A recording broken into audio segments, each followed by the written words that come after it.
Howdy, friends, and welcome to The Story Field. This is a podcast where we talk about business, faith, and life in general. Okay, so here's the deal. We want you to be encouraged. We want you living in hope. This life we live is complex. It's hard at times.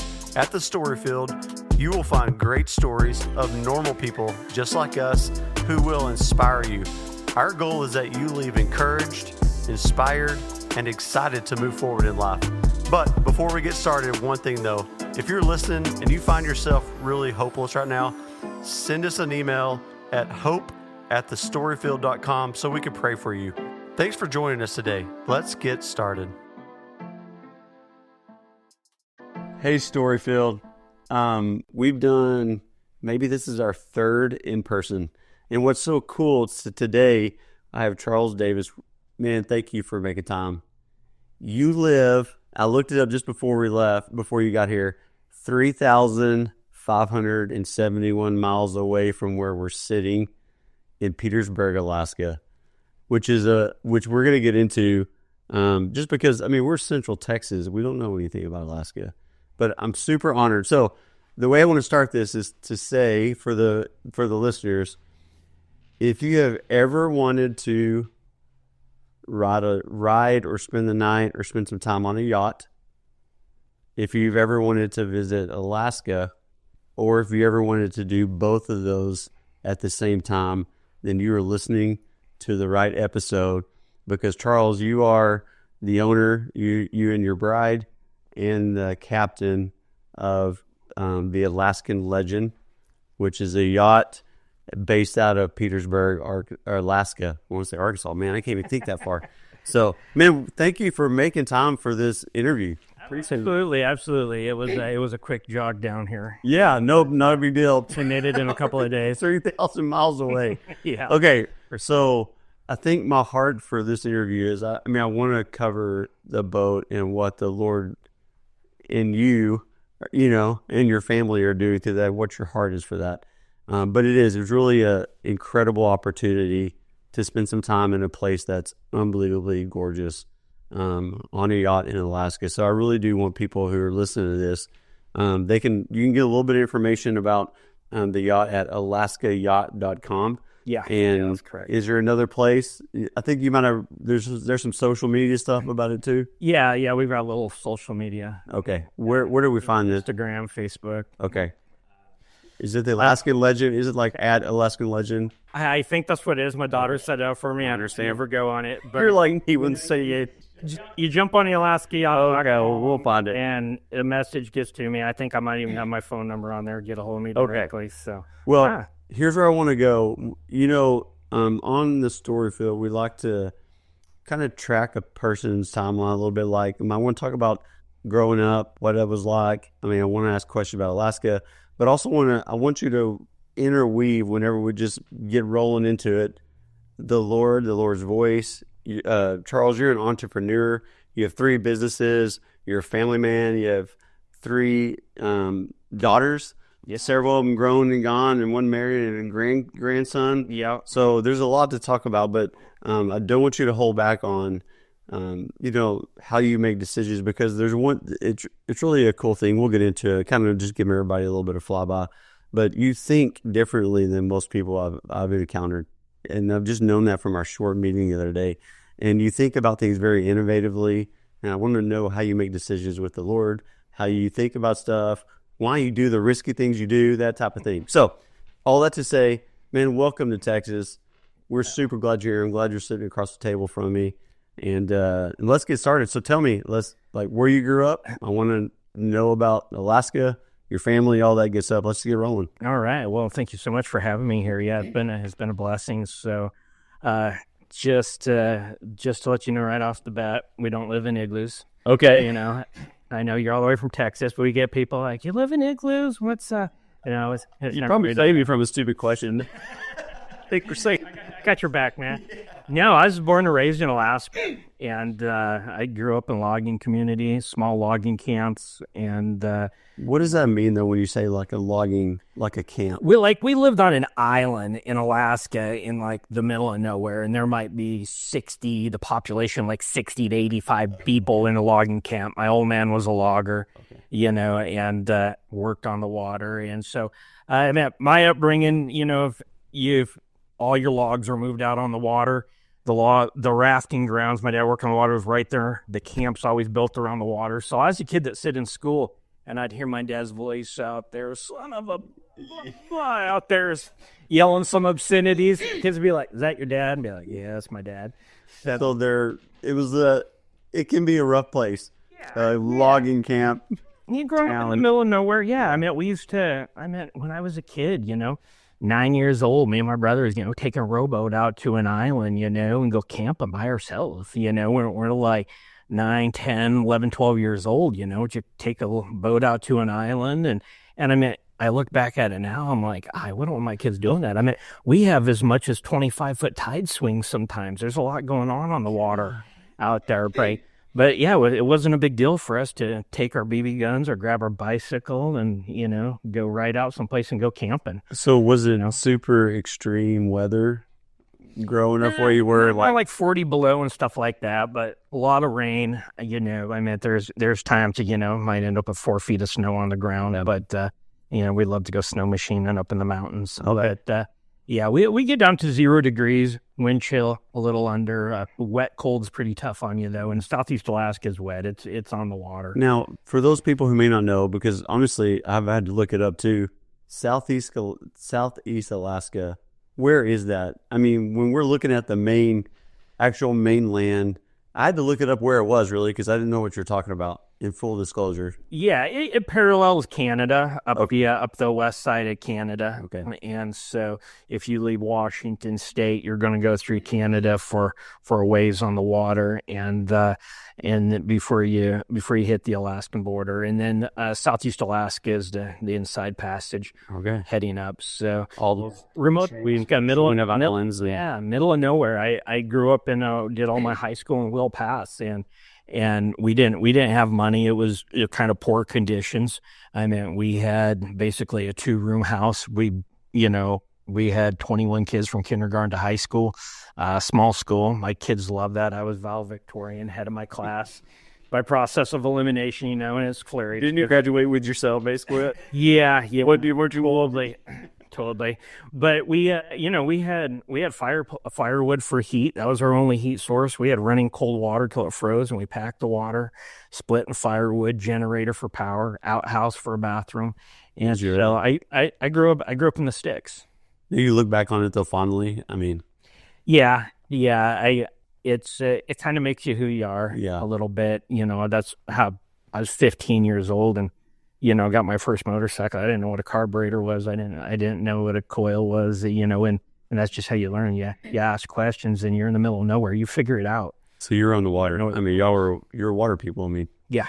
What about, just a side note for me, what about like medical stuff?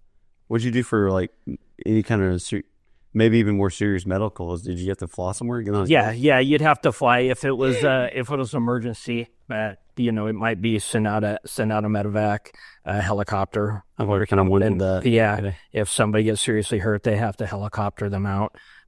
Maybe stick them on a float plane and fly them out. So yeah, it's sometimes when you're out there, it's no joke. Okay. So. Well, you're an adventure guy, and I want to get into your jet ski adventures too. But okay, so you and your brother, you have any other siblings? I've got like 6 half siblings. My dad was pretty busy before okay. my mom. Okay. So grew up there. I mean, graduated high school. Top of my class. Number 1 in your class, only one in your class. Yeah. And then from there, I want to circle back because there you went to Arizona. I did. I actually after I graduated, we ended up moving to Petersburg, Alaska, and I've been going to Petersburg since I was a little kid. My parents were married there. I had an aunt and uncle there, and I've been visiting Petersburg off and on since I was probably 3 years old. And so But after high school, we moved to Petersburg, and then I was into mechanics. I was turning wrenches a lot. I've always been mechanically, just a God-given gift, and was teaching my brother mechanics. And so when he graduated high school, we're like, hey, let's go to school for mechanics. So me and him went down to school for mechanics, and funny enough, I actually met my wife in Phoenix, Arizona. The first night I got to Phoenix, Arizona, and she was from Petersburg. She graduated my brother's class, and I didn't know her. And the funny part was my brother's girlfriend was following him down, and he's like, hey, this other girl from my class is going to be going to school in Phoenix also. And I was like, oh, well, maybe I'll date her. We'll do the Petersburg thing. And he's like, oh, she's a nice Christian girl. She wouldn't have anything to do with you. And I'm like, what's that supposed to do? A Christian guy. Well, I've showed him. We've been married 25 years now. But so I actually, first night I got down to Phoenix, met my wife, Tiffany. And it was a few years later before we ever got married. But Wow. That's where it all started. That's awesome. So you went to mechanic? Got a degree in automotive and diesel mechanics. And moved back to Petersburg afterwards. Was that always the plan, or that's just where you feel like the Lord was calling you back? Yeah, no, I kind of felt like that was the plan. I love Alaska, and Petersburg's been good to us. It's a great little community, and planned on going back there. I always knew I was going to be self-employed, though. Especially looking back, even 17, 18 years old, kind of seeing business opportunities, making plans like, oh, when I get older, I'm going to do this, or I could do this, And so then I look back, I realized I always knew I was going to be self-employed, and I have been for a little over 24 years. Oh, yeah. And you have 3 businesses. We'll get into that. Okay, so now you're back in Petersburg. You have your degree in automotive and diesel. Yep. What'd you do? Well, I went back and I put in my application for a couple of shops there in town, and I was thinking about starting. That really freaked my wife out. I was thinking about starting an aero shaft business, and I'm like, I think I'm gonna start an aero shaft business. And she's like, whoa, what's going on here? Like, I just married this guy, and he's talking about making arrows for a living in Petersburg. Like, I've never even seen anybody with a bow and arrow, And I was looking at some different opportunities. Matter of fact, on my way home, on our honeymoon, on our way home, I actually bought a power washer from my grandpa. And somebody just reminded me of this a little while ago. And she's like, why are you buying this power washer? And that was the first thing I ever bought that I started renting out and doing power washer jobs. So I guess my self-employment started with a power washer on the way home. And I'm lucky she didn't run the first month or so after getting married. But anyways, so yeah, I went back, put in my application, and during that summer, I was commercial fishing. Me and my brother were commercial fishing at the time. So what were you fishing for? Salmon. Okay. Yeah, we were seining for salmon. So when come about September, we'd get done fishing and we'd go to school. And when the temperature in Phoenix was getting down to about 95, 90, and we go to school till about May when it started climbing back up to 95 degrees, and then we'd drop out of school, go back to Alaska, and go commercial fishing for the summer. Gosh. So after I graduated school, me and Tiffany immediately got married and came home.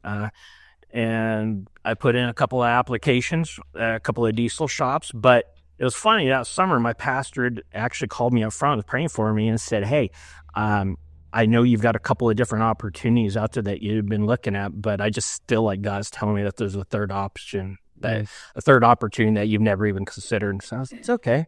And, it was probably a month later or something. 6 weeks later, I went in to go get my oxygen acetylene filled for my torch, doing some mechanic work. And the old guy there asked me, he knew I'd been going away for school, asked me how school was going, how everything was going. And I said, I'm good. I'm all done. I'm back. I'm settled down here now. And trying to figure out what I'm going to do. I'd like to start a mechanic shop. He was like, oh, maybe you should buy this business. He had a propane business.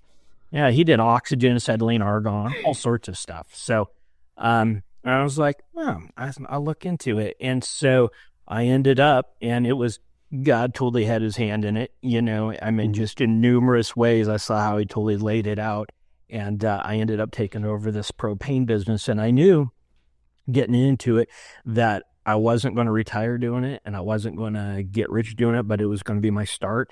And honestly, for me, the building that I was going to get into, I purchased a business, but the building was coming along as kind of a separate package offer. for me, getting into the building was more important than anything, because I knew that if I had that building, I had a place, and I could do anything I wanted out of there. And so really that gave me the confidence and the start that I could run any business I wanted out of this building. And that's what I was talking about. Like, I've noticed just like you think like that. Like, that's really sweet. That building was a staple. I mean, it was a marker. Hey, y'all. I just want to make an observation. When I see someone going through a legal situation, it seems like there are way too many unknowns.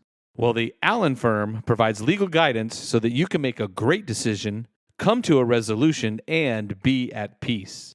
For more information about the Allen firm, visit allenlawfirm.com. It was. And we actually ended up developing the upstairs in that building. I ended up making it into a house a few years later. And my family, my girls grew up there. We lived upstairs there for 12 years. So I built a house upstairs in the shop, and we had our business down below, and it helped my parents get the house next door. And so that I was more like an industrial type setup. We made a nice yard at my parents' place. Had like 3 trampolines out there. The girls can bounce around. So they just run next door to Grandpa and Grandma's place and play. So that was the third option he was talking about. That was the third option. Propane business. Never planned on it, but I got into it. I plumb houses for propane. I did fire extinguisher inspections, appliance repair, started with propane appliances. You know, I mean, back in those days, I mean, I'd mow your freaking lawn. I didn't care as long as I was getting my hourly wage. Absolutely doesn't for it. Yeah. And did you know? So you mentioned your pastor. I mean, that was pretty early on, getting back to Petersburg. Did you grow up in church? Or where'd you meet the Lord? I mean, yeah, I did. I got saved when I was about 6 years old. I lived in a logging camp. They had a pastor that would fly out there and kind of preach there, and my mom would take me to church. And so I actually got saved when I was like probably 6 years old, right after one of Earl Midkiff's messages there in Labasher Bay. I went home. After we went home, I asked my mom. I said, "Hey, I want to ask Jesus in my heart." So I was like 6 when I got saved. And growing up, I really felt like I learned my morals and stuff from my mom, and my dad was a great example of what not to do. And he was also a good example of hard work. He wasn't afraid of hard work. I'm saying he was a logger, huh? He was a logger, but just personal life stuff. Kind of. I always say I got my morals from my mom. Well, my work ethic, but a little bit of what not to do from my dad. Learn from some of his lessons, but. Yeah, so that's where I got saved at. And I never, I don't have any big, huge testimony. I feel like I got more of a tithing testimony than anything, but, didn't get delivered to this or this. Or, I probably got a few things I need delivered up with that. But we don't have to go there today, no. But anyways, and so, yeah, that's, I never felt like I wandered far from God. And he's always had a hand in my life, and I've always seen him there. And sometimes we get sucked into our own stuff a little bit, but he's always been an anchor there for me, and I've always known I could turn to him. That's awesome, Charles. So let's talk about for a second, and then we'll get into the dangerous waters as well. I want to talk about risk and adventure with you on the front end, because some of the stories that we're going to talk about, and some of the even your business things you've done, calculated risk, faith, just so let's talk about, because in your life, it seems like you're rowing across a river, going to camp with your brother when you're under 10. So I think adventure and risk has always probably been part of your life. Is that right? Yeah, it absolutely has been. And, me and my wife were just talking about that the other day. She was talking with someone because I bought an airplane here a few years ago, and I'm just trying to get it back to Petersburg, get up to speed. I'm already looking at another airplane, and I'm at that point in my life, and I've been wanting to get on pilot's license for years, and I'm just at the point that hopefully here in the next few months that I'm going to be able to start chasing my pilot's license. First, my wife's like, "You don't need an airplane, you don't have your license. You can't be flying without your license." But for some years, she's like, "They're too crazy to have your pilot's license," and I'm like, No, I'm not. And I'm like, life is just about. I just tell her life is about calculated risks. Yeah. And I've got a pretty good calculator. Yeah. I really do. I've had a lot of crazy stories, and I've had some close encounters, but always really cautious and don't do something that I'm not comfortable doing. To the extent, yeah. How do you make it? So, how do I want to ask this question? Well, maybe I should ask it this way. When you're making a decision for a business, or when you're making a decision on crazy adventure, how do you handle the fear? Like, let's encourage some listeners in that, because how do you handle the fear in that? I honestly, I don't think I handle fear. And my wife says I'm fearless, and that's what scares her sometimes. I mean, I'll go into anything. And when I was younger, I was like, I'll sign my name to $1 million if I know I can make it pay for itself somehow. And that was my goal when I was younger, sign my name to as much personal debt as I can. If I know I can make it pay for itself, and someday I'll have some equity, something to show for it. I never went to business school. But when it comes to business decisions, it's a lot of prayer. When it comes to, running a boat 120 miles in the middle of nowhere, when it comes to crossing the Bering Straits on jet skis, We're gonna get it just comes to the experience I have. I mean, we do all sorts of crazy stuff. I mean, we blowing holes in the ground big enough to park your car in, and just camping, hiking, and then being in Alaska and among the wildlife too. Imagine there's an element of danger just in all that, even how remote you are. Yeah. So you never really were taught that, I guess, to be super afraid of stuff. No, it's just about problem solving, and you got to be careful sometimes, and you got to proceed with caution sometimes, but more than anything, it's just about being spirit filled. Yeah. And trying to make sure you're taking the time to hear that voice, that Holy Spirit guiding you. And you asked about business decisions. A lot of business decisions, I do pray about them, whether it's buying a property that just seems impossible for me to buy, or, taking on the job of moving a 3-story house or something like that, or even jet skiing around the world, doing that. I mean, I pray about a lot of those. And, a lot of times, my thing is I just pray, Lord, your word says that you can open doors that no man can open. You close doors that no man can close. And more than anything, I want your will over my life. And if this is a door that I'm going to pursue this, and if this is a door that needs to be closed, just slam it in my face and I'll move on with a good attitude about it. And, but otherwise I'm going to pursue it and just look for your favor. And I've had buildings that I've purchased, properties that just seem so beyond me that I'm like, okay, Lord, I'm turning this over to you. I don't personally have the faith for this. I have a desire here. I feel like this is calling me, but you're going to have to make it happen, because I know it's not me and it's going to be all you.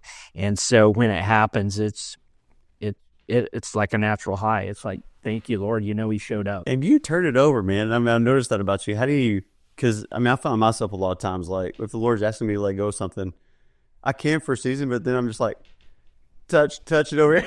You know what I'm saying? How do you let it go? I think when it's time, he'll put on your heart. Usually it starts with my wife. My wife's like, let it go. Eventually I listen to her. I'm like, I don't normally just rush into things. Maybe I do, but I don't normally rush out of things.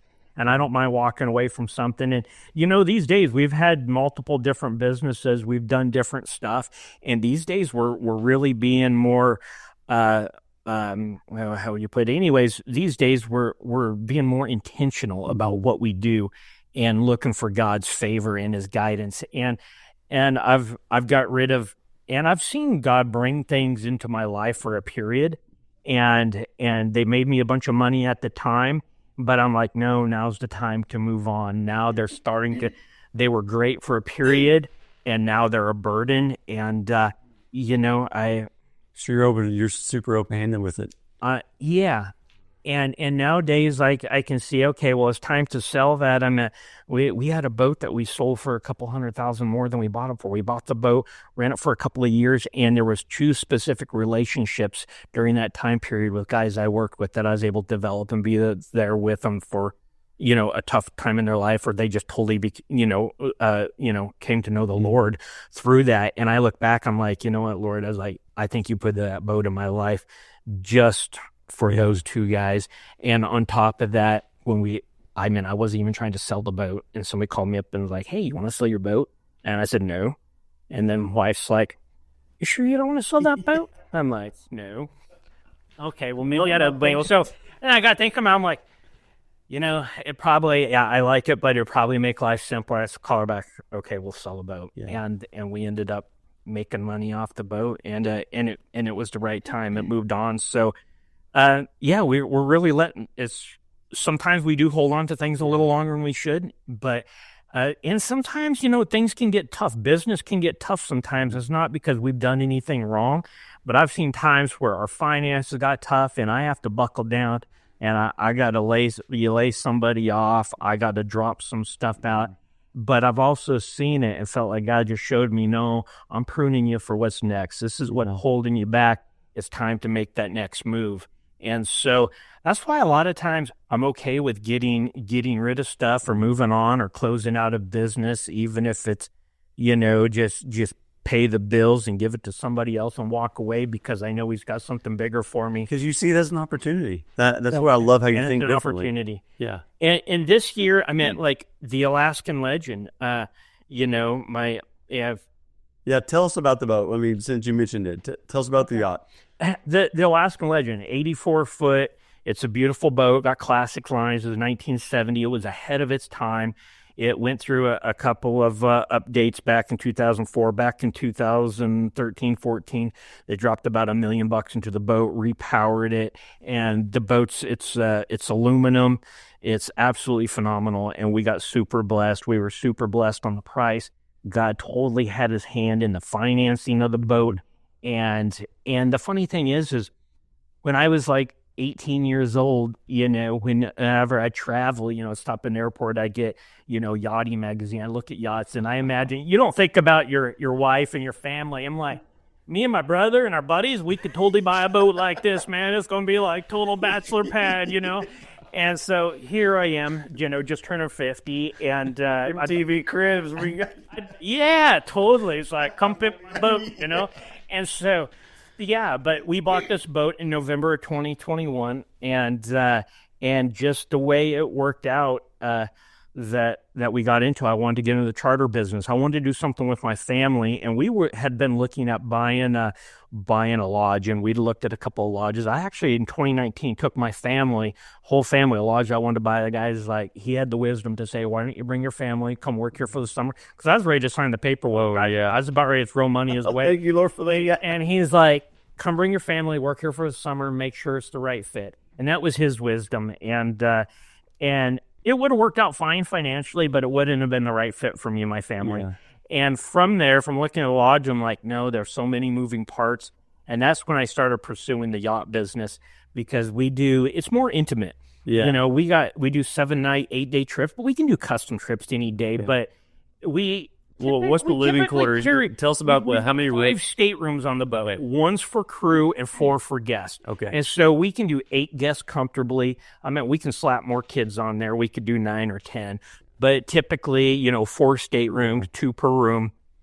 And we just take people out on the experience of a lifetime.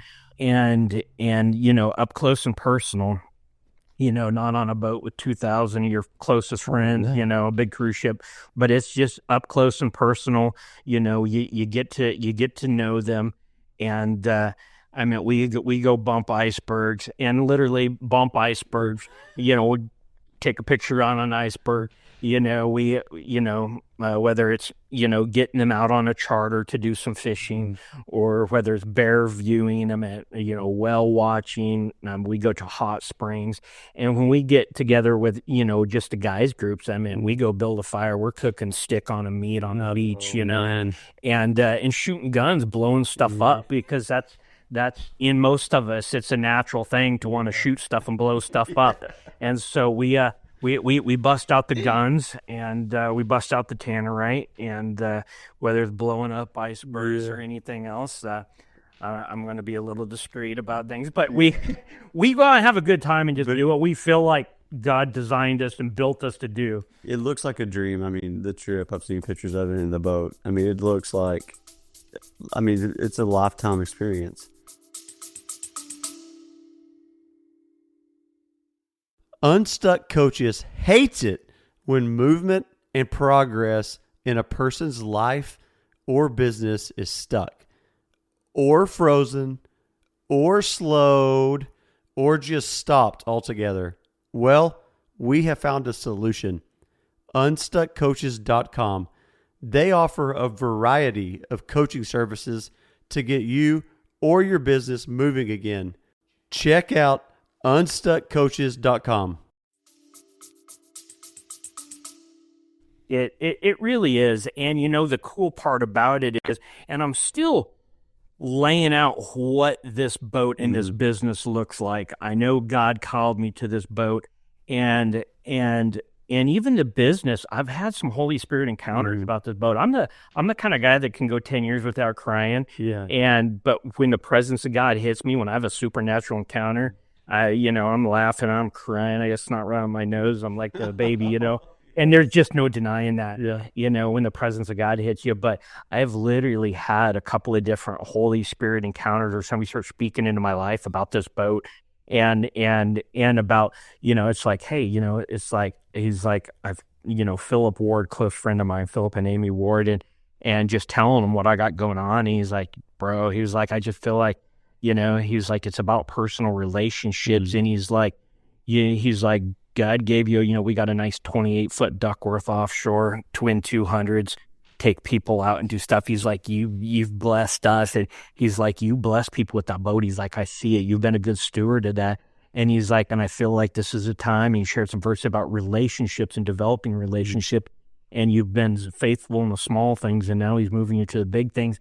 And when he started talking about the relationship stuff, just the conversation, the word he had for me, the presence of God hit me. I got teared up and crying, and just like, oh my gosh, I wasn't expecting that.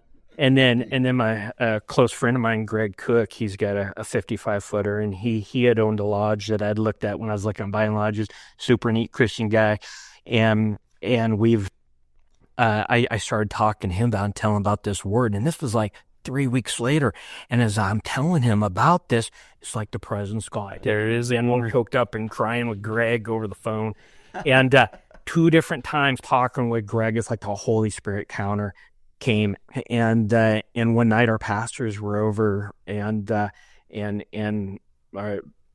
just came over as our church group, kind of praying, or hey, what's everybody's needs, little dinner, little fellowship, make sure that everybody's doing well, and praying. Then he's like, and he's praying about the boat and the business, and I'm just sitting over there on the left seat at my house, and he's praying for me and the boat and the business, and he's like, I see you.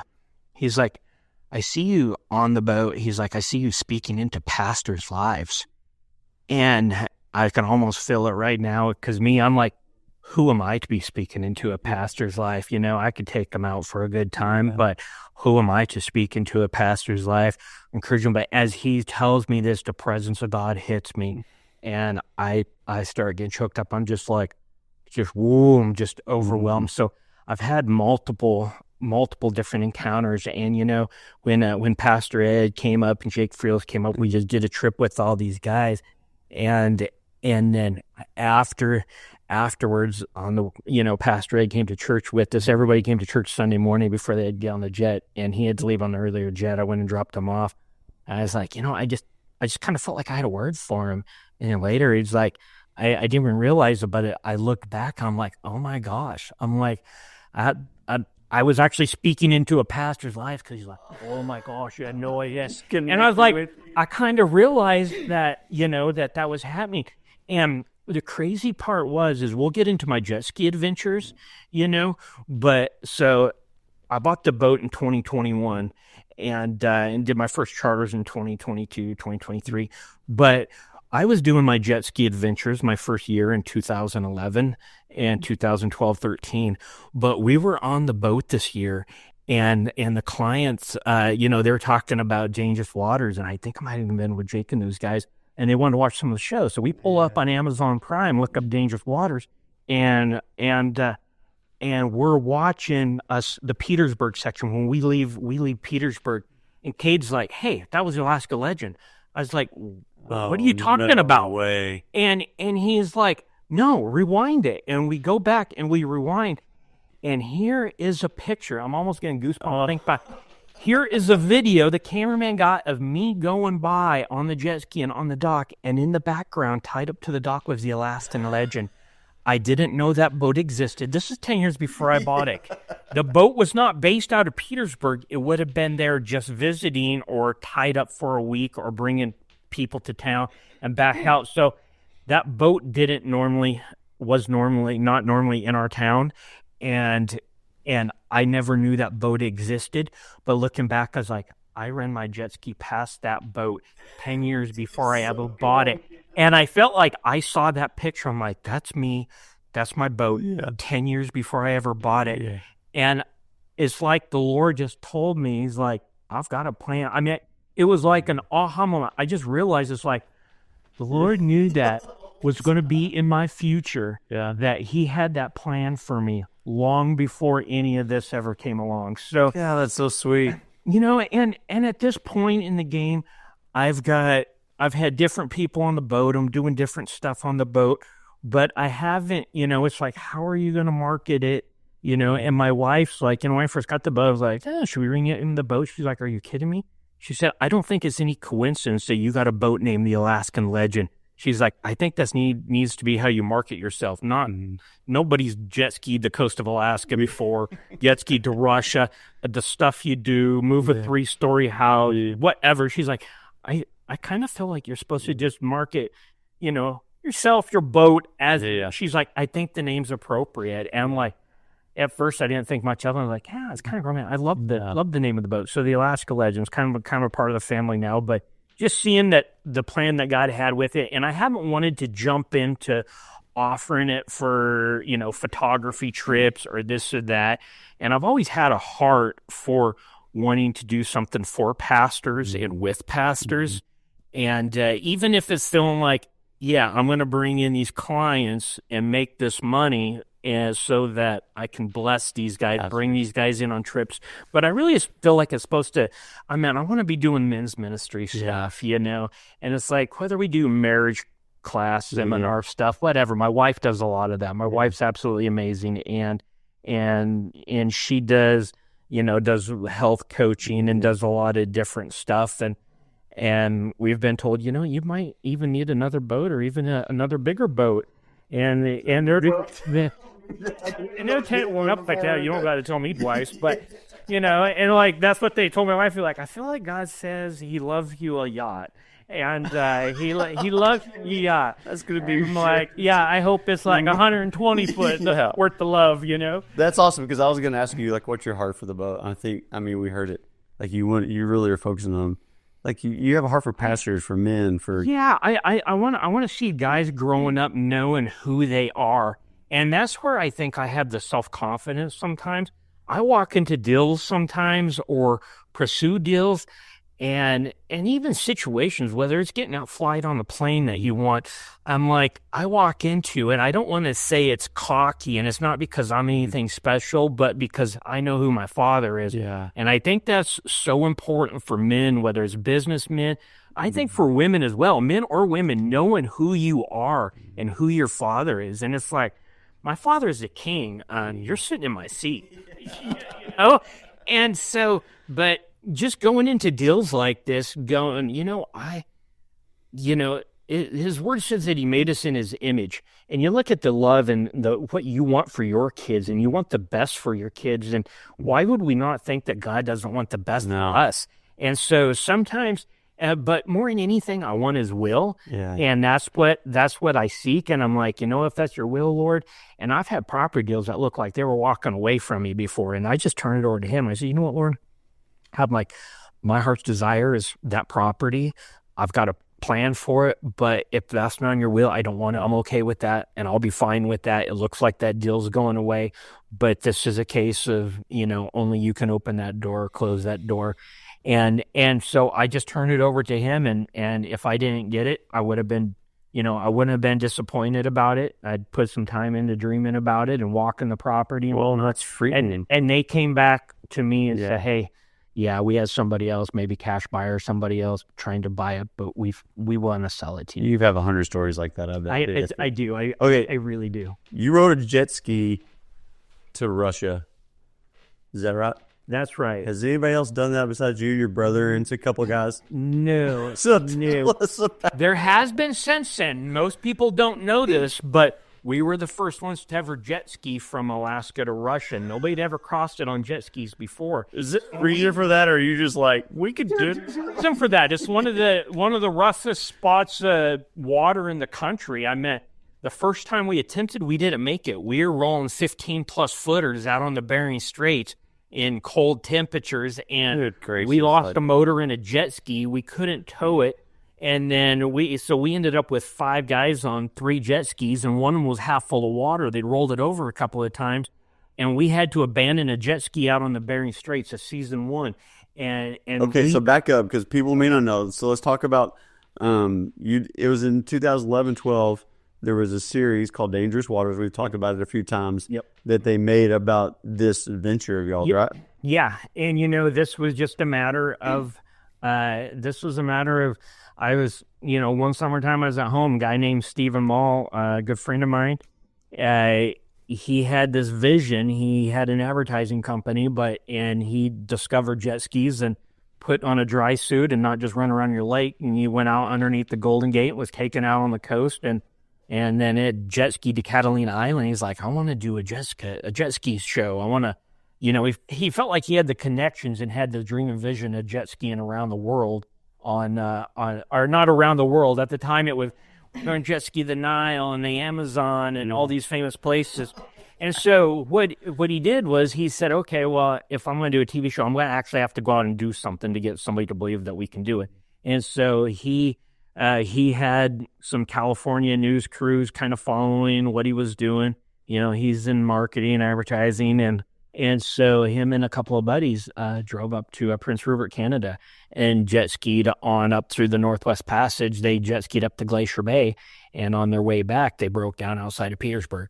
And he felt like his trip was over. He got towed into Petersburg and couldn't get anybody to work on the jet ski. And the guy down at the field dock's like, hey, I know a guy with a propane shop that has had a couple of jet skis, and he can jerry rig just about anything. You want me to see if he'll help you? And he's, crying. He's like, yes, please. And so he calls me up, and I was like, I knew the situation he was in, and I'm like, he's in the middle of nowhere. He's got no resources, and this was a big trip for him. I just done a 4,500 mile motorcycle trip the year before, and I was like, what would I do if I was in the middle of nowhere and had bike issues? And so I basically stopped what I was doing, helped him out. We pulled the jet ski out, checked it out. I worked on a jet ski till midnight that night, and just fellowshipped with them throughout the day and talked with them. And I was like, and I jumped on a jet ski before and done like 60-mile run by myself, in Southeast Alaska. And so jet skiing Southeast Alaska was on my bucket list of things I was going to do. And this guy was doing it. So I said, hey, if you ever got any more big adventures coming up, I'd love to, rent a jet ski, borrow a jet ski. I'd love to, go do the Suez Canal, go New Mexico, wherever, go do something crazy. And just got to know him that day, saved his trip. It was like a miracle fix when he got back to Sea-Doo. They're like, how in the world did the guy do this? And then I stayed in touch with him, make sure that he made it back safely. And he called me up a few days later. And he's like, dude, you saved my trip. And he was like, hey, I want to do this. I think I've got the resources. I want to do this show, this extreme jet skiing show. And you're like, I want you to be one of the main characters on the show, the extreme jet ski mechanic. And I was like, well, I don't know what to think about the whole TV thing, but I'm down with the adventure. And so I talked to the wife about it, and she's like, what's the chances of somebody from Petersburg getting a reality show? And so it was one of those deals, what, Word, if this is you, let it happen. If not, I'll go jet skiing again someday, and that's really kind of what it was. And so I actually flew down on my own dime, and we went out under the Golden Gate and did some jet skiing so we can get some footage, worked me into the promo. I helped pay for the first promo. And just start bringing stuff together and help name the show. I mean, we did it on the road, but before before we went down and actually had named the show, we actually had a sit-down interview with Discovery, and they ended up not taking it. But before that happened, I had been in touch with Steve and talking about different stuff. And one night, me and the wife fell asleep in the living room. She fell asleep on the couch. We're watching Forrest Gump. My girls were in bed, and my wife fell asleep on the couch, and I'm sitting there just watching Forrest Gump, and I'm getting along in the show. It's 11:30 at night. I'm tired. I'm about ready to go to bed. There's not much going on upstairs. I'm watching TV, and I'm watching, and I'm like, my life has been a lot like that. And I compared my life to Forrest Gump. I'm like, I have had opportunities just drop in my lap. And like, I was fueling Alaska Airlines at the time. Alaska Airlines has been a great opportunity, and that's why I'm so loyal to that company. But I'm like, I've just had these opportunities that have just dropped into my lap, and I've had so many different things.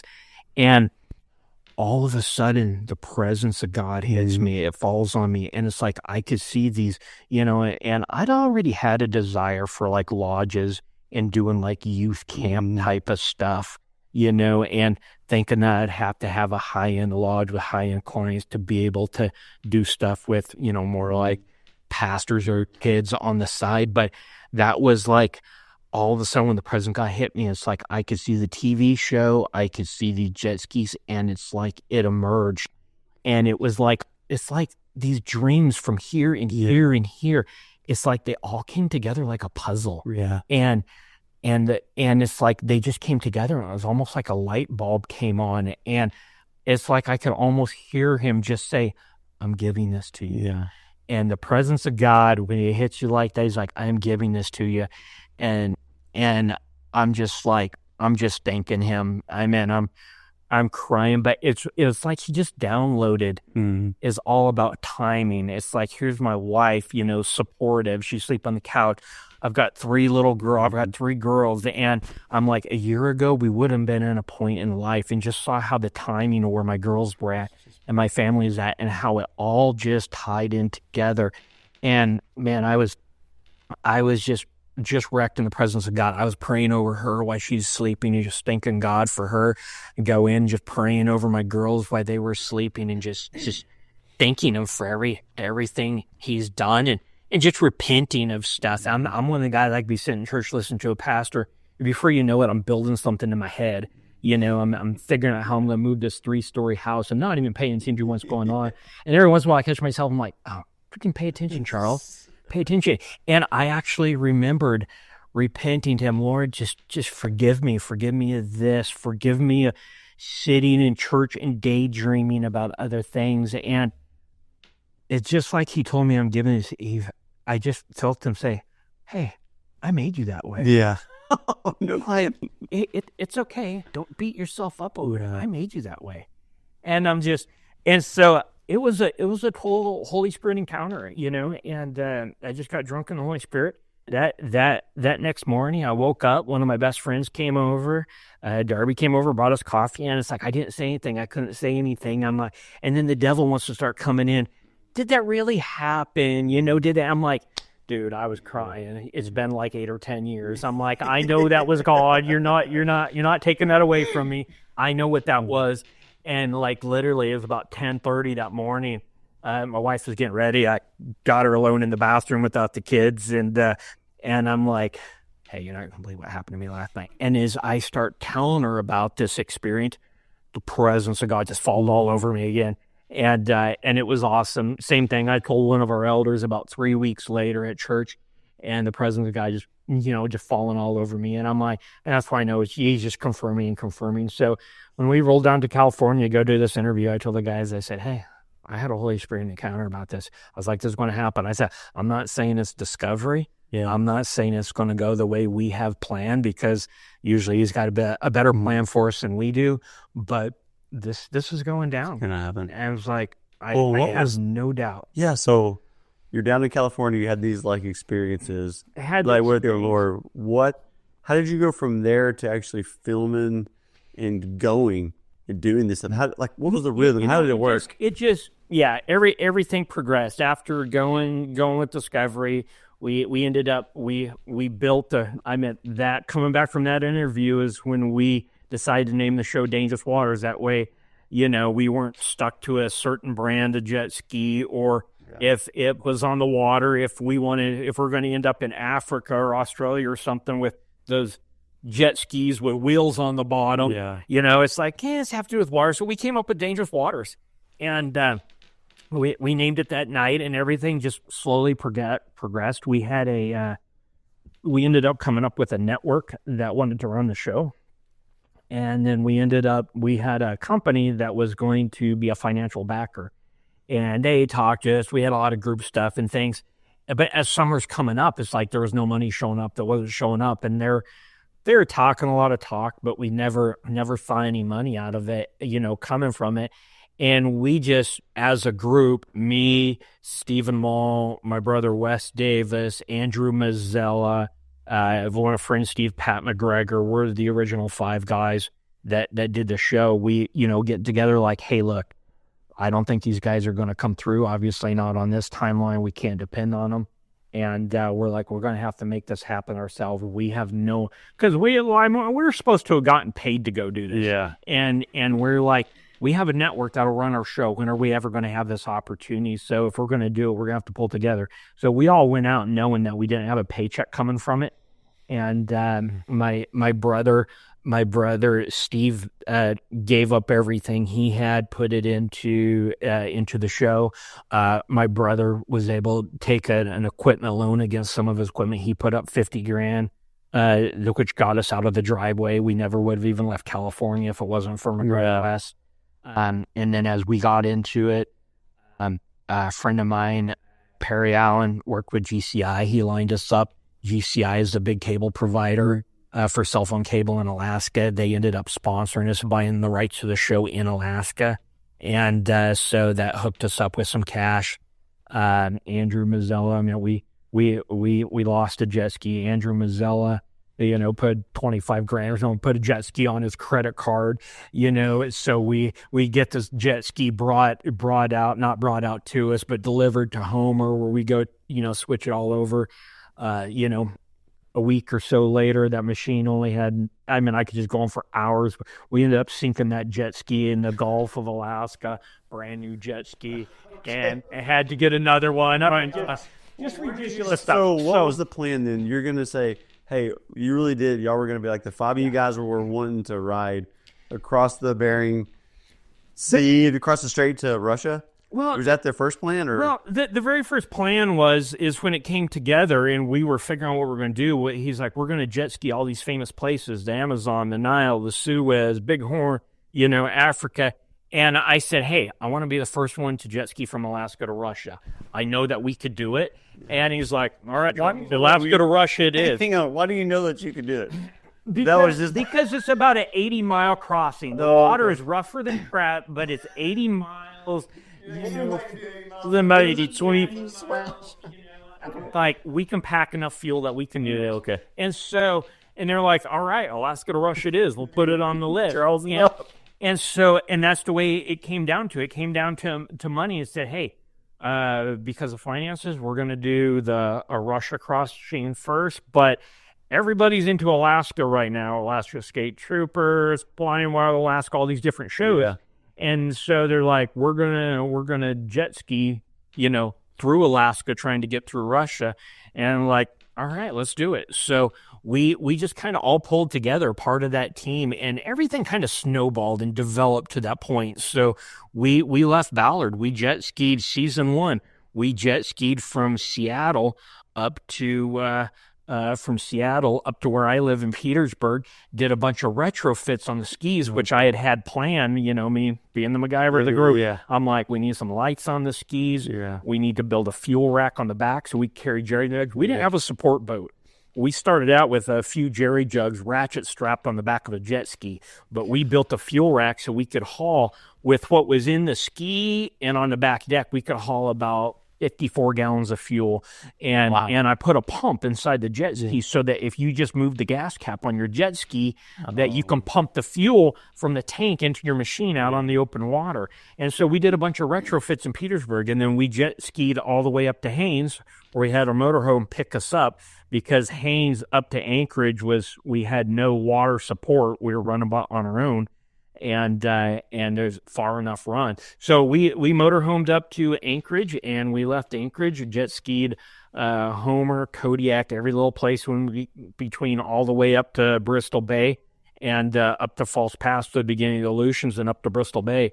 And by that time we were about out of time. The weather's turned, and we had been at it for almost 2 months. And how far was our skis? Oh, I forget. I think we did 10,000. No, we did like 4,500 miles season one, something crazy. Okay. But we were way the heck up there. But we'd have breakdowns. I mean, we learned a lot about taking care of our skis. We beat the crap out of these things. I mean, like the fiberglass is coming off the bottom of the skis type of deal. I mean, we're fixing these things in the surf, sinking jet skis. And it was ridiculous, but we were pretty hard on them, and so we made it up to Bristol Bay, and by that time we got up there, we're like, we're not to Russia yet, and they're like, our skis were trashed, the wives were wondering when we're coming home, the weather's turning on us, we're going north, everyone else is headed south, and so we got Northern Air Cargo to sponsor us, and they flew out to King Salmon up Bristol Bay. And they loaded our jet skis in a 737 and flew them up to Nome. And so we flew up to Nome and kind of got geared up. And we jet skied from Nome all the way up to Wells, which is the westernmost point of the continent. And we ended up trying to cross the Bering Straits. Russia was our goal. And we're like, okay, well, we'll just go to Big Diomede. And it's like, we didn't have no plan. We didn't have no visas. We're like, basically our plan was like, let's roll up. Jump on the beach at Big Diomede, take a leak, go take a piss on Russian soil, and race back before we get shot. That was about our plan. And we could say we did it. And so we didn't make it, though. The Bering Straits is what makes it so dangerous. The worst part is from Wales out to the Diomede Islands, because there's about 4 different currents that cross through there. And so we were rolling some 15-plus footers out there, and that is vertical, but no, they're not laid out. They're like stair steps. If you ever get the opportunity to watch the show, it might not look like that, but if you got enough time on the water, because the camera looks across the top of the water, doesn't see the highs, doesn't see the lows, but every once in a while you'll see a wave wash out, and you'll realize, oh dang, I can kind of see that. And so, and you'll go up, like we're going up a wave, it's like go up and a level up. And about the time we're getting to the top of the wave, they're feeling like they're stalling out like an airplane. You're just starting to dog. We make her the top of a wave, and you start coming back down, and you're almost dropping off stair stepping. Wow. Because these waves are spread out. But we're hitting 15-plus footers and some of them out there. And we lost the motor in a jet ski. And then, so we ended up with 5 guys on 3 jet skis. One was half full of water. We had to cut our jet ski loose on the Bering Straits, and we had to call it. We were 10, 12 miles out from the Diomede Island. We're looking at them. That was our goal, and we had to call it. We had to turn around and go back, and it was a good thing we did, because once we got back, the newest ski we had, a computer went out on it. There's nothing you can do about electronics out there. And so we ended up towing that. So we ended up with 5 guys on 2 running jet skis to get back. We had to tow one of the guys back on the broken jet ski.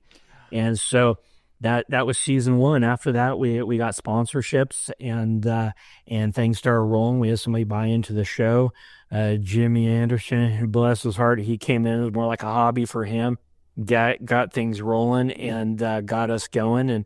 And so, and at that point, it developed, okay, what are we really going to do here, guys? And it's like, we've just made this enormous trek, and it's like, nobody's ever jet skied around the world, and we want to explore this. So that's when it snowballed into jet ski around the world. So, we came back, and in season 2, we came back with visas this time and planned on jet skiing back over to Russia, starting in Nome again, over to Russia, down through Russia, into Japan for season 1. But, we finally made it across the Bering Straits over to Russia, just to get met by the military. They had about 15 minutes notice that we were coming. Basically, we rolled up on a KGB military base running more sophisticated equipment than they had, and they only had about 10, 15 minutes notice that we were going to be there, and kind of caught them off guard. So And it turned into an international deal. It was front page of the Moscow Times, New York Times, LA Times, Wall Street Journal. Oh yeah, my buddy's in Seattle. It was on the second page of the Seattle paper. And we had people lobbying to get us to be able to go through Russia. But I think there was just too much media publicity on it back then. And so they turned we were supposedly prosecuted for entering restricted areas on tourist visas. And so they turned around and sent us back. So we're like, well, if we're going around the world, I guess we're going that way. And I went back and we got some guns and some gear and jet ski. That year we jet skied all the way over the top of Alaska into Canada. So season 3, we started back in Canada, did about 2,500 miles on the Northwest Passage before we got iced in for a couple of days and had to have the Canadian Coast Guard. They decided it'd be best to pull us out at that point because they had a boat in the area, which a boat in the area there is still a day away. Yeah, and then after that, I did 3 seasons, but after that, I felt like I was being called to stay home, take care of my family, and take care of my business. Yeah. And but I had Petersburg guys on the show for every year since then.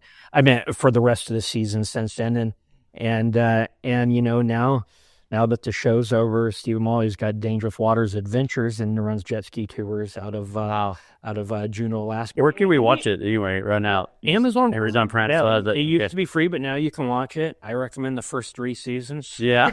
They're the best. But no. So okay, cool. That's been some of the adventure, and we even do some trips with Dangerous Waters Adventures with their jet ski adventures and the Alaskan Legend. At times, bring clients in. Some clients have never even seen the show. They don't know me from anybody, and some of them come in and they're all excited because they're big fans. So That's amazing, man. Anyways, it's been an adventure. So, how many miles do you think you've ridden on a jet ski in your life? I've done probably 10,000 miles, and so I've probably rode a jet ski more than the majority of the population, 1% of the population. Oh, I can't imagine who's ridden more than you. There's 2 guys. That would be Stephen Mull and that would be Pat McGregor. And Stephen Mull says he's done his jet ski tours. I mean, the miles he puts down every year, the guy probably got 100,000 miles on the water. No joke. That's wild. Anyways. Okay. Well, so as we kind of started heading toward the end, I want to talk about your tithing testimony, and how important that is, because we didn't get to get too much into the businesses. Yeah. Maybe we can do that for the next time we connect, or maybe on your Alaskan Legend. I say we just film it in the wheelhouse in the captaincy on the Alaskan Legend. We're going to take you up on that, I guarantee it. So, but out of your 3 businesses, I mean, you have a rental, a jet fuel, you have, an investment business, and then the marine business. But a big deal of all of those, you said, and when we were talking the other day, a lot of things changed and happened when you were tithing. And I just want to hear your testimony as we kind of look it up. Absolutely. And when it comes to tithing, there's one thing I've learned, and I can tell you, is you can't outgive God. That's just simple fact. And so I started paper routes when I was, living in a logging camp when I was a kid. And my mom taught me about tithing. I tithed off my paper routes when I was a little kid. And my very first paper route, I tithed off of, I get down to Puyallup, Washington. I decide I want a paper route. And boom, I get one like that. I've got a paper route in my area. I tithe off it. I've supernatural favor for the jobs when I was a kid. And I saw that. I recognized that. My next paper route I was in Eugene, Oregon, 15 years old. Knew I was going to be coming back to Alaska because we'd spent a couple of years down there. And I wanted to buy I wanted a gun for deer hunting. Nobody's going to buy me one. And so I decided to get a paper route. And I called the guy up. I was like, hey, I want to get in. They're like, okay, we'll put you on the list. Wouldn't you know it, 2 days later, they're like, hey, we had something open up, and we'd like to come interview you. And so literally like 2 or 3 days after I tell this guy I want a paper route, he gets me a paper route in my area. He comes over, meets with me and my mom. And the guy's over there, and I said, hey, you know what? I've been thinking about it. I want a double route. I want a route next to my route. And he's like, wow, those don't happen very often. Those don't come up very often. For me. And my dad, yeah, you don't know who my dad is. He's the king. Anyways, and this guy's like, okay, love your enthusiasm. We'll let you know. This guy doesn't know that I've only got about 3 months, 3 to 4 months that I'm going to be able to work for him before I go to Alaska. I'm keeping my mouth shut there. But anyways, so he gave me the job for the paper. All right, we're going to do this paper route. He leaves. About 2 hours later, he called me back and said, hey, you know what? Something just came up and we got a paper route for you right next to your other. We can give you a double route side by side in your neighborhood. And so I've always been a tither, and I've seen God's favor in that. And God gave me this business. And I'm the type of person that I would tithe. When I was going to college, I remember going to school, me and my brother putting ourselves through school. And I remember having $7 for my name one time. My brother calls me up and he was like, hey, come to the movies with me and my girlfriend. I'm like, dude, I've only got like $7 left. He was like, oh, come on, like, let's go with good one. I'm like, all right. So I spent my last $7 to my name to go to the movies. And you know what? It was freaking Star Wars, and I fell asleep. I slept through almost the whole movie. I was like, that was stupid. That wasn't very wise. But I knew, hey, it's okay. I know who my provider is, and he's going to take care of me. And so I've always never had a problem running it to the line, probably more so than I should at times. But he's always blessed me. And I knew he had his hand in my business, but when I got going with my business, trying to expand my business, trying to make payroll, this and that, for the longest time, I wasn't tithing like I should. And I'm like, oh, well, God gave me this business, so when it starts taking off, and then I'm going to be a total provider because I can see myself supporting the ministry a whole lot more and stuff like that. And it didn't really work like that. I had 3 different businesses, and when one business was going, another one was struggling. I meant robbing Peter to pay Paul. And to me and my wife, we did youth group. We had led Young Life, and we did in the Assembly of the God Church. We led youth group, and we bought ice cream and stuff like that, and we wouldn't get reimbursed. I'm like, oh, that's kind of my tithing, I'm tithing my time, and this and that. And at the end of the year, one point I got back my statement for what my giving was for the year, and it was $900. And I looked at that, and I said, that's pathetic. Yeah. I felt a little convicted. I looked at that and I was like, oh my gosh, I didn't realize it was that low. And I don't mind talking about money. I don't mind. I'm an open book. And so I was like, $900. I'm like, that's pathetic. I'm not giving. I either believe in tithing or I don't. Yeah. And at that time I had a bookkeeper that was like, Charles, we used to live off my wife's hair money, for our personal, my business, go back to business. She's like, Charles, you need to start taking home some money. And so my bookkeeper on Fridays would make sure I had just recently started this, giving me an envelope of $250, and every Friday I'd take home to my family. And so when I got convicted about that tithing, I was like, you know what? From now on, whatever cash I have on Sunday, I'm tithing that. Whether I took my wife to the movies, whether we bought groceries, got, a present for the kid or whatever, whether I had, $35, whether I had $150, whether I had $220 in my pocket. Literally, I started giving all the cash I had on Sunday that was left over that I got from the $250 on Friday on Sunday.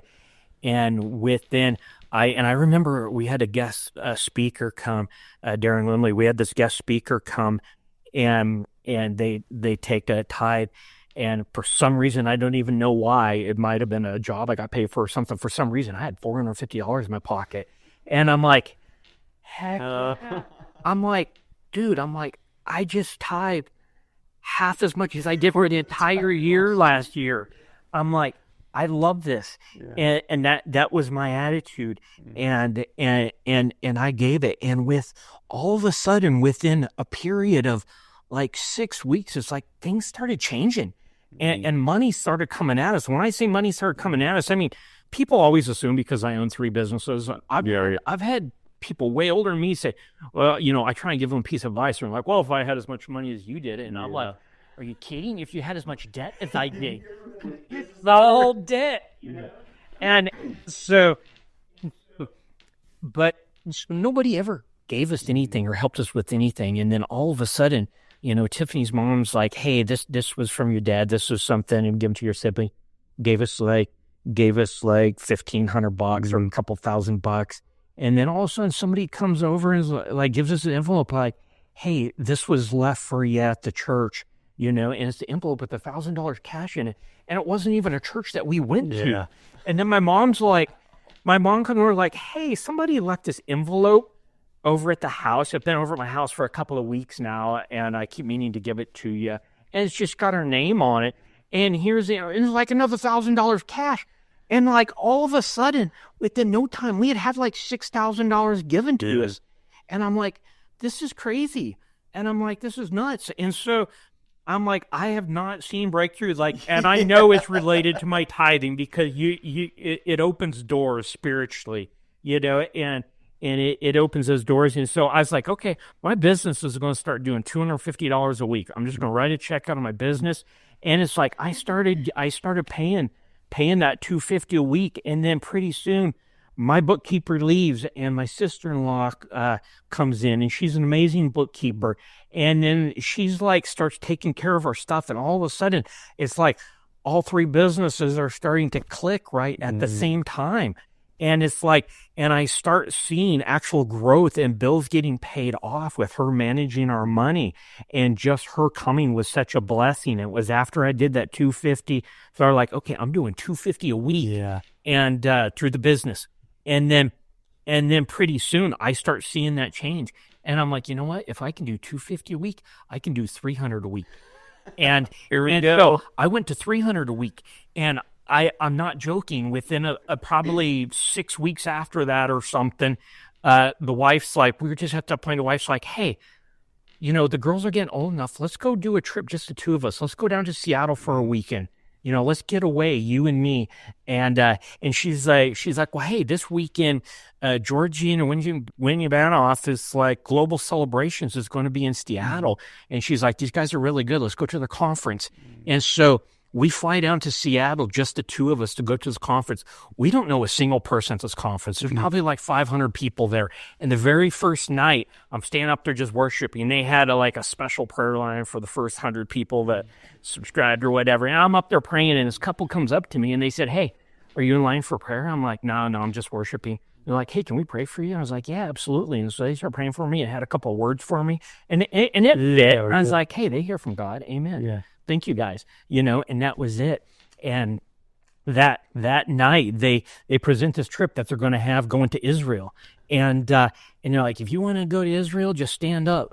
And then Georgian's like, even if you don't have the finances to go to Israel, he's like, money just has a way of supernaturally coming in. Just stand up. And I mean, I've got faith, and I'm thinking, okay, let's see, who's going to plow my snow? Who's going to take care of the frozen pipes? Because it's in February, And I'm thinking about it. And I was like, I want to go to Israel. And my oldest daughter, had been talking about wanting to go to Israel. And my wife says, I think we should stand up, hon. And I'm like, you want to go to Israel? She said, no, I'm just believing for funds for missions. And she's like, why, you want to go to Israel? I'm like, yeah, I've wanted to for a while. I was like, okay. So we stand up. And it's like, I made that decision at that point. I'm going to Israel. And in me putting God in a box, I'm like, yeah, I can see getting a good sell, a good job. Maybe somebody blesses me with a couple, and they know I'm going on this trip and bless me at $3,000 to the church or something. And, how this is going to go. But I made that decision. And 2 days later, the final day, we go to the fellowship luncheon there, and they do a fire tunnel. I go through there, and Georgian's there. I was like, hey, I'm going to Israel. I was like, I stood up. I'm going. He's like, do it. I was like, I'm believing for the funds. I'm going. Right after that, we go, the fellowshiped over. Everybody's leaving. And this couple that prayed for me the very first night come in. And so, hey, how's it going? You guys go to the fellowship luncheon? I'm like, yeah. And they're like, and he's like, so what do you do for fun in Petersburg? And we started talking to them, and they have 3 girls just like us. They're self-employed just like us, and we just had so much in common. My wife came in, introduced them to my wife, and they're like, hey, we'll be honest with you guys. We just feel like God's been targeting you this weekend. They're like, we saw you on night 1, and they're like, we've been praying for you guys all weekend. And they're like, we noticed you stood up, for the fellowship. I meant for the wanting to do the Israel trip. And the husband's like, I would love to go to the Israel trip, but I've got some work stuff going on during that time. And his wife's like, I would love to go, but I'm waiting to go to Mozambique and take care of the orphans, which is exactly what my wife would do. And they're like, but God just really put on our heart that we're to help sow toward your trip. And he pulls out a check that's folded in half, and he hands it to me. He's like, I don't know what it costs, but he's like, hopefully it'll cover expenses. But he's like, if there's anything left over, just be blessed and have a good trip. And I didn't think anything dollar-wise. I put a check in my pocket. And I'm like, thank you so much for being obedient. Oh my gosh. And like, man, we'd love to bless you sometime. You ever want to come up to Alaska, go bump some icebergs? Yeah. And I'm like, well, hey, no strings attached whatsoever. Our phone number's on the check, and we just chatted a little bit. And then they're like, well, hey, the music's starting. This is the last session. They're doing a little music and praise and worship, and then it's done. And so they take off. I was like, oh, I got to go to the bathroom, huh? And I was like, oh, wait a second. And I go and I pull this check out, and here's a blank check for $12,000. Oh, come on. There's like 400 or 500 people at the conference. I'm like, this is like winning the lottery for some people. Like for some people, $12,000, like my ship has come in, and I'm like, oh my gosh, like we know nobody here. And it's like, they just gave us $12,000. They didn't know my name. It wasn't on the check, but their information was on a check written out for $12,000. And I was like, thank you, Lord. I'm like, and that night I saw Jordan Mountain Lamb. I said, hey, I'm going to Israel. He's like, yeah, do it. I'm like, no, somebody, I don't know, just gave me a check for $12,000. I am going. And he's like, amen, Wow. And when we met up with them in Israel, he's like, I remember you're the one that got gifted like $12,000. Yeah. I'm like, yeah, that was me. And so I just started sharing tithing with people. And I've got people that have been in the ministry that like, I've been struggling with that, or I've been wondering about that. But it doesn't just stop there. After that whole deal, sometime later, our pastors head out of town. They said, Charles, Tiffany, we'd like you guys to preach while we're gone. And our pastor didn't preach on tithing. He didn't want to be one of the pastors, hey, I'm just here, Joe Money, because he's a man of faith and he believes that God will provide. And so he never really preached on tithing. And we left and we preached on tithing. And afterwards, my sister-in-law, who does all my accounts payables, all my accounts receivables, in charge of paying that stuff, she came up to us after church and she's like, oh my gosh, I was hoping you guys would preach on tithing. And she's like, and then shares her testimony with us. She's like, we're not quite there yet, but we've been given this. And it's like, God did this and did this. And I'm like, Angie, I was like, that is awesome. I'm like, that is so cool. I was like, that makes me want to start giving $500 a week and see what happens. And she's like, oh no, please don't do that, Charles. Please don't do that. And because she's the one responsible for making sure my bills are good. 100%. And you know what? I told my wife after we left, I said, you know what? Even if it's nothing more, just to show her that God provides and will provide, I was like, I want to do it. And so that's what I do Sunday morning. I go in the office, I write a check, does the fellowship, $500, and I leave the carbon copy on there for her to balance the checkbook when she comes in. And I started doing it. I started doing $500 a week. And then before I know it, then I go do this crane truck job, and the maintenance guy's like, hey, Charles, the guy that owns this building is looking to sell this building. He's like, he wants over $1 million for it, but it brings in, the state pays him like almost $20,000, over $18,000 a month for this building. I was like, really? I'm like, I didn't know the state didn't own the building. He's like, yeah. I was like, okay. He's like, but if you buy it, you got to keep us on. Because him and his wife did the janitorial maintenance. And you know what? We were able to work it out. Like it was a few months before he ever even got back to me and that guy, and it worked out. He sold me the building for less than he bought it for 18 years previous.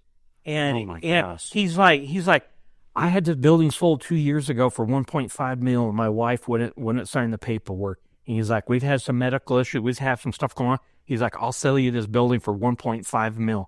He said 1.15. He said, that's what I paid for this 18 years ago. And I said, okay, we'll do it. And we were able to take a business that a property that God blessed us with before, and that we had bought for like $350,000, almost had it paid off, got a commercial appraisal on it for $900,000. and then it was able to borrow the money to get into this state building. And he ended up, the bank loaned us 1.2. He took 1.1. Another 100,000 went into escrow to do dock work on the little dock there. And my company, Tonka Toy Rentals, came in and did the dock work and got the money. And then that upped our income by like $5,000 a month. We were thinking $3,000. And then when it was all said and done, it's like, there must be like $5,000 a month extra profit here. And for somebody like me, that was, for sure. it was like night and day. And so we went in and blessed our maintenance people with like a $300 a month raise. And they were just, for it. I'm like, hey, just keep doing what you're doing. Just make my job as easy as possible. And we appreciate you guys. And so, and I've just got steps like that where we've just got blessed and we get more consistent about it and gets blessed. And then we get a boat and we start, my wife, the other day, we started talking about tithing. She's like, at first she's like, hey, hon, she's like, we used to have these kids with compassion. We'd support these. She's like, it's really been on my heart. That's where Dad's. She's like, I started supporting like 3 kids. And I'm like, okay. She's like, I want 100 kids. I want to support 100 kids. And I'm like, honey, I'm like, dial it back just a little bit. Don't get in a big rush. And she's like, no, I mean like the next 10 years. I'm like, oh, I thought we were talking like ASAP. Yeah. I'm like, 10 years? I'm like, yeah, it's not going to take you that long. Don't worry about it. And the other day we started talking about buddy, and she's like, well, I hope you don't mind, but I started giving an extra $500 a month to these over here. I'm like, well, how much are we giving them now? And I'm like, okay, well, you're giving them, I was like, the number that you're paying them now is about $250 more. I was like, I thought we were giving them like $250 a month or $500. I said, I wanted to be giving them at least $1,000. That was on my heart. She's like, oh no, I just upped it. We're now doing like $1,250 a month for these guys. And I'm like, oh, amen. That's awesome.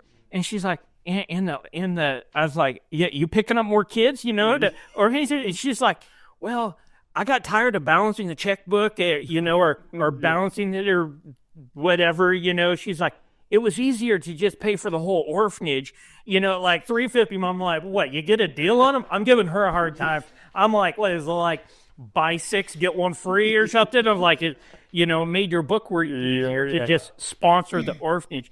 And so she's like, well, I feel like if we're getting blessed more, we can bless more. And so I'm like, I love it. I'm all about it. I'm like, hey, you know what? You're handling our books. If we can afford it, you do what God puts on your heart, because I'm going to do what God puts on my heart. And that's one thing I have found, is that you can't outgive God. And numbers we're working with right now are probably chump change for a lot of people. But for where I came from, to have a goal of, I want to go 900 within a year's time, I was like, I want to be tithing at least 25,000 for the year, and to be able to hit that. And I don't even know what we're doing now. I don't think my wife even tells me what we're doing now, and we're just seeing it stack up. So I give God all the glory. I've never heard anybody so excited about tithing, and I love the perspective on it. I can't wait. And the people who are listening, man, I hope they get encouraged. Like, don't see this as like your pie is going away. See this as look what God has done. Look at the testimony. So with that, I can't afford not to tithe. Yeah. It opens doors. It opens doors spiritually. And it's one thing that my pastor has always said is like, a lot of times you'll see people, their heart is where their money is. Yeah. And it's like, hey, your heart is where your money is. I'm like, oh, that sits deep with what's really important, Yeah. Yeah. Oh man. Okay, we got to land the plane, but I want you to wrap it up with, this is a surprise question to you. All right. But if you would have had to summarize, like, here is my life kind of message so far. Like, here's an encouragement to somebody. This would be like my message for my life so far. What would you say? I would say that I give God all the glory. And so it's so hard to do it on your own, that only under have that relationship with God. And it's all about personal relationship, having a personal relationship with God, and knowing who you are in Him, and knowing that He wants the best for you. First of all, you got to be healthy in order to be able to sit in a healthy relationship. don't settle for somebody. Find the woman that God wants for you, because sometimes there's been times my wife thought us being together is a cruel joke because we're complete opposites at stuff. But my strong suits cover her, and her strong suits cover my weaknesses. And so it's important to be equally yoked, and it's really just, the glory of God as far as business goes. You can't give God, I've said that over and over, but and just make God and family number one, and everything else will be added unto you. If you've got happiness, I mean, that's all that matters, that you got that happy life, because it's God, it's family, it's friends. That's what it's really all about. Those are the important things in life, and if you're a good steward, you're going to be blessed. Oh man, thanks for that, man. So for those people, check out alaskayacht.com. Get a trip up, start communication, open the door to talk to Charles and crew about that. And man, thank you for coming 3,500 miles down to Central Texas. I can't wait. We'll do round 2 in the wheelhouse of the legend. It's going to happen. I'm looking forward to it. And thank you for having me. When I flew in here the other day, I had no idea that we are going to be doing this. Yeah. And it was just a nice little gift from Pastor Ed. Yeah. And it's been just an honor and a pleasure meeting you and your crew here. And thank you so much for the opportunity. Look forward to continuing our relationship. Yeah. And I will say thank you to Jared Brown and Bite of Brownie Productions. Check him out for all kinds of video, social media marketing needs. Jared, thanks for setting all this up and doing this. We appreciate you.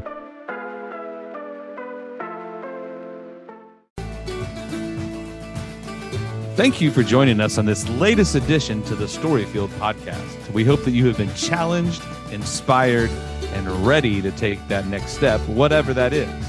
If you know someone with an amazing story that needs to be heard, send us an email at info@thestoryfield.com. Have a fantastic day, and we can't wait for you to join us on the next episode of The Storyfield.